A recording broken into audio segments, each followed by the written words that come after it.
오늘 학습한 내용과 관련된 전문가의 의견을 들어보며 학습을 마무리하도록 하겠습니다. 재생 버튼을 클릭해보세요.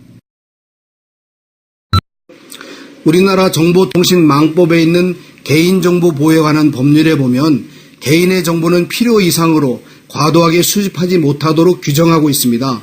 그런데 법에서 이렇게 규정하고 있는 것이 중요한 것이 아니라 왜 개인정보를 과다하게 수집하면 되지 않는가라는 의미를 사용자들과 기업들은 먼저 알아야 될 것입니다.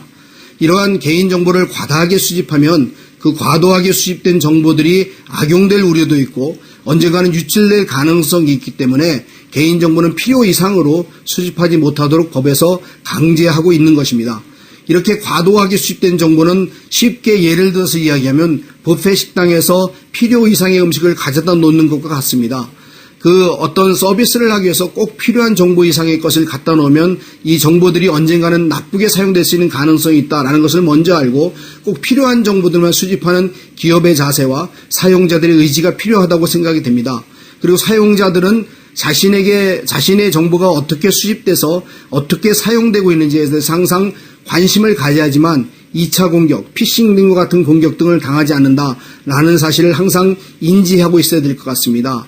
또 한 가지 중요한 사실은 이렇게 수집된 정보들, 이미 수집된 과도한 정보들이나 민감한 정보들이 어떻게 보호되고 있는가라는 사실입니다. 사실 개인들에게는 상당히 중요한 정보들이 많이 있습니다. 개인의 의료에 관한 어떤 정보들이라든가 혹은 경제에 관한 정보들, 또 개인의 신상에 관한 이런 정보들은 개인적으로 상당히 민감한 정보들입니다. 이런 정보들이 이미 수집되어 있다면 이 수집된 정보들이 어떻게 사용되고 있는지, 어떻게 보관되고 있는지에 대해서 사용자들은 깊이 관심을 가져야지만 개인정보에 대한 피해를 줄일 수가 있습니다.